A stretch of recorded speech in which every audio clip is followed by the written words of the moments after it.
अगर मैं आपसे कहूं कि क्या अब हफ्ते बाद बिल से निकल चुके अमित शाह? अरे ये हमारा कहना नहीं बल्कि सोनिया गांधी का कहना है। सोनिया गांधी ने तो यह भी कह दिया कि वंदे मातरम रोको। उसके बाद आपके अमित शाह ने कहा कि माफी मांगो देश से, माफी मांगो 140 करोड़ लोगों से। सवाल ये उठता है कि आखिरकार अभी भारत के राजनीति में चल क्या रहा है, कौन सही कौन गलत है? यहां पर आपकी सोनिया गांधी वंदे मातरम को रोकने के लिए कह रही थी कि किसी और चीजों को। फिर उसके बाद आपके अमित शाह ने एक मुद्दे को क्यों इतना बड़ा बना दिया? अरे जब अभी आपको पता चलेगा तो आपके होश और बत्ती दोनों उड़ जाएगी और आप कहोगे कि बाप रे बाप, मतलब इतना सब कुछ हो रहा था और हमें कानों कान तक खबर तक नहीं थी।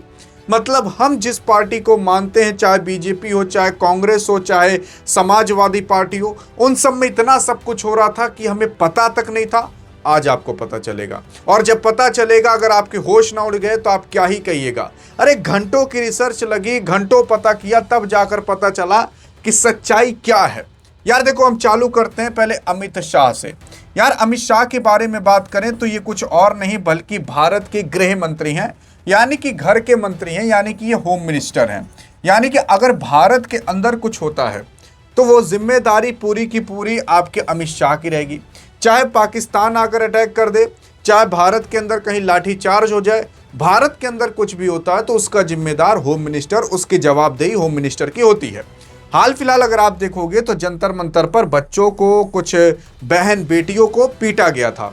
कभी बांस से पीटा गया तो किस तरीके से देख रहे थे, पुलिस वाले डंडा कर रहे थे।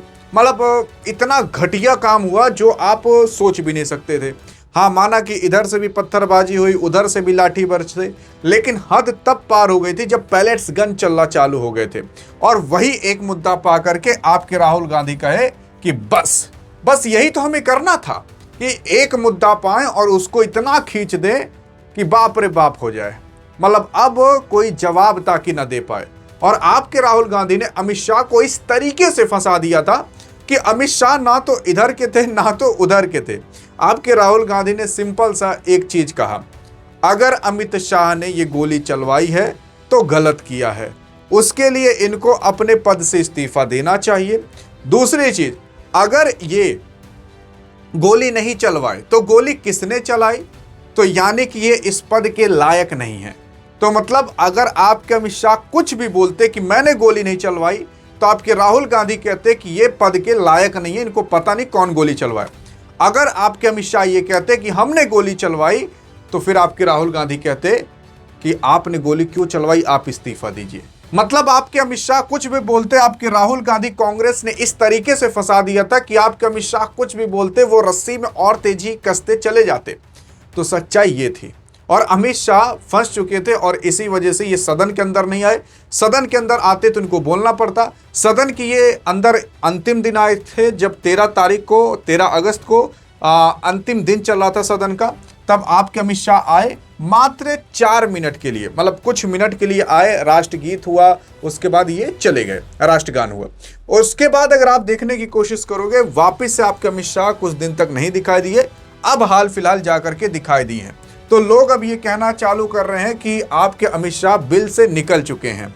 अब ऐसा कहना सही है कि गलत है, ये तो हमारा कहना नहीं, लोगों का कहना है। तब आप बताइएगा कहना सही है कि गलत है। लेकिन अमित शाह के बारे में बात करें तो अमित शाह भारत के केंद्रीय गृह मंत्री हैं। अमित शाह के बारे में बात करें, अगर देश के अंदर कुछ होता है तो उसकी जवाबदेही इन्हीं की होती है। लेकिन हाल फिलहाल आपकी बीजेपी भी बस यही तलाश रही थी कि कांग्रेस कहीं पर कुछ गलत करे और उस पर हम कांग्रेस को इस हिसाब से पकड़ लें कि अब कांग्रेस हमारे हाथ से न छूट पाए। मतलब जिस तरीके से पहले बीजेपी किया करती थी कि यार आप कोई गलती करो, छोटी से छोटी गलती करो, उसको हम इस तरीके से पकड़ेंगे और इतना बड़ा बना देंगे कि तुम्हारी धज्जियां, तुम्हारी हालत खराब हो जाएंगी। वैसे ही अब वही सेम स्ट्रेटजी आपकी कांग्रेस लगा चुकी है। यहां पर आपके अमित शाह एक गलती किए, दिल्ली के जंतर मंतर पर स्टूडेंट प्रोटेस्ट हुआ, वहां पर लाठी चली, गन्स चली और बस वही मुद्दा मिल गया। अरे बिहार में तो AK-47 तक चल गई थी, तो वो मुद्दा मिला और कांग्रेस ने उसे इस तरीके से पकड़ लिया और इतना बड़ा बना दिया। वैसे भी बड़ा मुद्दा था। अब कुछ लोग कहेंगे कि यार आप किसकी तरफ से बोल रहे हो, क्या वो जंतर मंतर पर जो हुआ वो गलत था? क्या वो सही था? मैं उस पर नहीं जा रहा। मैं अभी केवल अमित शाह, राहुल गांधी, बीजेपी और कांग्रेस पे हूं। और ना तो मैं बीजेपी की तरफ से बोलना चाहता हूं, ना मैं कांग्रेस की तरफ से बोलना चाहता हूं। आप चाहो तो जांच भी लगवा सकते हो हमारे ऊपर, मैंने किसी से भी कोई पैसे नहीं लिए। मैं बस ये बताना चाहता हूं कि आखिरकार अभी हो क्या रहा है, किस तरीके से अमित शाह को फंसाया गया। अब आप खुद देखिए, क्या यहां पर आपके अमित शाह फंस नहीं चुके थे? क्योंकि ऐसे सवाल ही आपके राहुल गांधी ने रख दिए। और यहां पर राहुल गांधी ने जो सवाल रखे, क्या वो गलत थे या सही थे? अरे यार सही थे, क्योंकि अगर देश के अंदर कुछ होगा तो उसके लिए आवाज कौन उठाएगा? आपकी विपक्षी पार्टी उठाएगी। तो डेमोक्रेसी का मतलब यह है कि यार अगर सरकार कुछ गलत करेगी ना, तो उसको रोकने टोकने वाला कोई तो होना चाहिए। तो इसीलिए डेमोक्रेसी के अंदर विपक्षी पार्टियां भी बनाई गई हैं। अब ये जो विपक्षी पार्टी के नेता हैं, इनको भी तो जनता ने ही चुन के भेजा है। बस ये है कि ये लोग ज्यादा नहीं चुने गए हैं, तो इनकी सरकार अभी देश के अंदर नहीं है। तो डेमोक्रेसी तो सिंपल से यही कहती है कि यार इनको भी तो लोगों ने चुन के भेजा है। कांग्रेस में जो नेता बैठे हैं, जो सांसद, जो विधायक बैठे हैं, वो भी इंसान हैं, वो भी भारतीय हैं। तो उनको भी जनता ने चुन के भेजा है। जनता ने क्यों चुन के भेजा है? जनता ने इसलिए चुन के भेजा है कि हमारी आवाज आप जा करके सदन में उठाइएगा। तो यहाँ पर जो कांग्रेस के लोग थे, जो कांग्रेस को मानते थे, उनकी आवाज ये थी कि जनता के ऊपर लाठी किसने चलवाई, बच्चों के ऊपर पैलेट्स गन किसने चलवाए, आप ये आवाज उठाइए सदन में जाकर के। तो राहुल गांधी ने अपना पूरा भरपूर काम किया और यहाँ पर अमित शाह को जवाब देना चाहिए था, लेकिन अमित शाह ने जवाब नहीं दिया और सदन बिल्कुल भी नहीं चला। मैं आपको ये बता देने की कोशिश कर देता हूं, जो पार्लियामेंट होता है, जो लोकसभा राज्यसभा होता है, उसको एक दिन चलाने का खर्चा 9 करोड़ रुपए आता है। मतलब 9 से 10 करोड़, कभी 11 करोड़, कभी 8 करोड़। अगर हम ऑन एन एवरेज 10 करोड़ भी मान करके चलें, तो इस बार ये मानसून सत्र जो था वो लगभग 23 दिन चला, यानी कि 230 करोड़ रुपए खर्च हुए होंगे। और जानते हो इस बार लोकसभा के अंदर जो भी काम हुआ, जानते हो कितना परसेंट काम हुआ?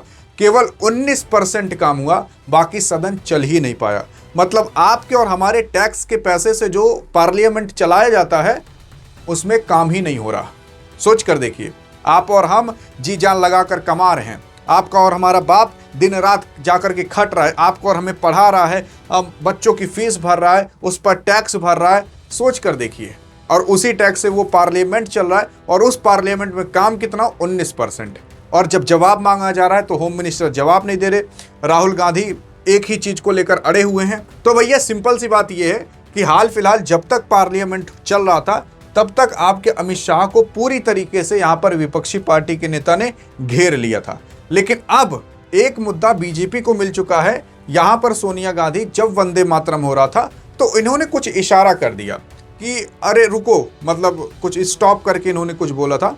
अब लोग रिलेट कर रहे हैं, क्या पता इन्होंने ये बोला हो कि वंदे मातरम रोको। अब वंदे मातरम ये क्यों रोकने कहीं, इसका कोई उत्तर नहीं दे रहा। लेकिन यहां पर कहा जा रहा है कि वंदे मातरम रोको, ये सोनिया गांधी ने कहा। बेसिकली अगर आप देखोगे तो सोनिया गांधी यहां पर अगर अपने शरीर को हिला डुला भी रही हैं, इस तरीके से कर भी रही हैं, तो वो भी गलत ही है।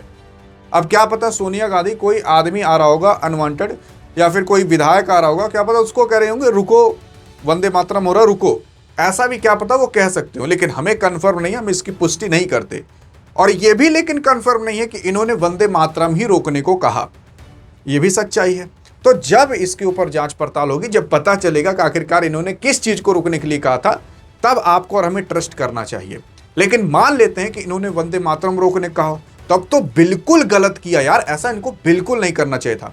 लेकिन हाल फिलहाल अगर ये वंदे मातरम के दौरान हिलती डुलती भी हैं और अपमान ही हुआ ना यार। वंदे मातरम के दौरान अगर आप हाथ और हिला रहे हो, किसी से बातचीत करने लगे, अपमान ही हुआ। मतलब कुछ सेकंड, कुछ मिनट का वंदे मातरम, वो आप ढंग से खड़े होकर नहीं कर पा रहे, तो ये अपमान ही है। तो यहाँ पर इन्होंने गलत किया, और गलत किया तो इसकी भरपाई भरनी पड़ेगी। लेकिन यहाँ पर अब आपके अमित शाह बोल चुके हैं। अब आपके अमित शाह कई समय तक सदन में नहीं बोले, कुछ समय तक उसके बाद भी नहीं बोले। तो वही आपकी सोनिया गांधी कह रही हैं कि आपके अमित शाह बिल से निकल चुके हैं। इनको भी एक बहाना मिल चुका है कि कैसे करके हम कांग्रेस को अब इन सब मुद्दों पर टारगेट करें। अमित शाह ने क्या कहा है कि आपका पाप देश की जनता कभी माफ नहीं करेगी। वंदे मातरम को लेकर सोनिया गांधी पर अमित शाह अब पूरी तरीके से उनके ऊपर प्रहार कर चुके हैं, सोनिया गांधी के ऊपर।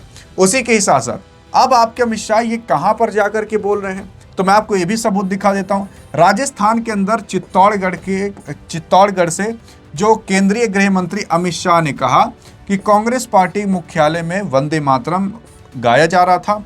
गाने के दौरान सोनिया गांधी ने कांग्रेस अध्यक्ष से गाना रोकने को कहा। फिर उसके बाद सोनिया गांधी का ये पाप देश की जनता कभी माफ नहीं करेगी। इस तरीके से आपके अमित शाह का कहना है। लेकिन मेरा कहना सिंपल से ये है कि पहले ये पता चलने दीजिए, इन्होंने वंदे मातरम को ही रोकने को कहा कि किसी और चीज को रोकने को कहा। यह हमें पहले पुष्टि कर लेनी पड़ेगी। अभी इसकी पुष्टि हुई नहीं है, फिर उसके बाद आगे देखने की कोशिश करोगे। तो बस भैया एक चीज मिला तो लोग, अब कुछ लोग एफआईआर तक करने पहुंच चुके हैं। मैं आपको बताता हूं कौन है। एफआईआर नहीं हुई तो हाई कोर्ट जाएंगे। वंदे मातरम विवाद पर सोनिया गांधी की मुश्किलें बढ़ जा रही है। पुलिस में शिकायत दर्ज की जा चुकी है। अब पुलिस में शिकायत कहां दर्ज हुई है, आपको विश्वास ना हो रहा तो न्यूज़ 18 हिंदी ने ये पूरी की पूरी खबर डाल करके रखी है। देखो यार, स्वतंत्रता दिवस पर कांग्रेस मुख्यालय में वंदे मातरम के कथित अपमान को लेकर जो कांग्रेस संसदीय दल अध्यक्ष सोनिया गांधी की मुश्किलें बढ़ चुकी हैं। फिर उसके साथ साथ कर्नाटका के मंगलुरु स्थित उर्वा थाने में भाजपा के जो नेता विकास पुत्थुर हैं, उन्होंने सोनिया गांधी के खिलाफ औपचारिक पुलिस शिकायत दर्ज कराई है। और ये औपचारिक पुलिस शिकायत ये आपके सामने हो रही है, आप देख सकते हो। अब शिकायत में क्या है? शिकायत में यही है कि यहाँ पर जब वंदे मातरम हो रहा था तो ये रुकने के लिए कह रही हैं। लेकिन भैया हम आपको कह रहे हैं पहले पुष्टि होने दीजिए, तब कुछ आप और हम कहेंगे। आपको और हमें कुछ कहना नहीं है, बस हमें यह देखना है कि आखिरकार अभी पॉलिटिक्स में हो क्या रहा है और सच्चाई उन सब चीज़ों की क्या है, और सच्चाई में क्या चीज़ें अभी सच निकल जा चुकी हैं और क्या चीज़ें अभी सच नहीं निकली हैं। फिर उसके बाद अगर आप देखोगे तो यहाँ पर भी यूपी न्यूज़ खबर डाली गई है। संसद सोनिया गांधी के खिलाफ वाराणसी में भी तहरीर डाली गई है वंदे मातरम को लेकर के। यहाँ पर भी कुछ इस तरीके से किया गया है। अब लेकिन सवाल ये उठता है कि भैया और आगे क्या हुआ है, तो और आगे मैं बता देने की कोशिश कर देता हूँ। पाकिस्तान जिंदाबाद पर चुप, वंदे मातरम पर इतनी बेचैनी क्यों? बीजेपी नेता प्रदीप भंडारी का कांग्रेस पर हमला। अब यहाँ पर प्रदीप भंडारी हैं कौन? तो प्रदीप भंडारी साहब ये हैं और इन्होंने कहा है कि पाकिस्तान जिंदाबाद पर चुप थे, वंदे मातरम पर इतनी आपको बेचैनी क्यों होती है। फिर उसी के ही साथ साथ इन्होंने कहा वंदे मातरम को लेकर के बीजेपी ने कांग्रेस के राष्ट्र भावना अपमान का आरोप लगाया। प्रदीप भंडारी ने सोनिया और राहुल गांधी के रवैयों को लेकर कांग्रेस को तीखा सवाल यहाँ पर उन्होंने पूछा है। लेकिन अब बात करें कांग्रेस की, तो कांग्रेस के कई सारे ऐसे नेता हैं जो बीजेपी को उल्टा सुल्टा अंट संट कह रहे हैं। लेकिन देखो भैया यार, देखो सच्चाई ये है कि आखिरकार यहाँ पर कौन सही कौन गलत है। कांग्रेस वालों से पूछोगे तो कांग्रेस वाले कहेंगे कि बीजेपी गलत है। वो लोग बीजेपी का भी दिखाने लगेंगे, देखो बीजेपी ने क्या क्या गलत काम किए। अरे बीजेपी ने तो एक बार हनुमान जी को बना करके उड़ा दिया था पतंग। बीजेपी ने एक बार हनुमान जी को अपने गाड़ी के सामने डांस करा दिया था। तो सच्चाई यही है भैया, देखो ना तो कोई सही है ना तो कोई गलत है। जिनको जहां पर मुद्दा मिल जाता है सोचते हैं उसी मुद्दे को लपेट लें और उनको गलत साबित कर दें, हम सही साबित हो जाएं ताकि हमारा वोट बैंक अच्छा हो। बस ये आपको और हमें पागल बनाने का काम है। सच्चाई यही है, जब तक आप नहीं कमाओगे, जब तक आप नहीं मेहनत करोगे, तब तक आपके घर का पेट ये लोग आकर के नहीं भर देंगे।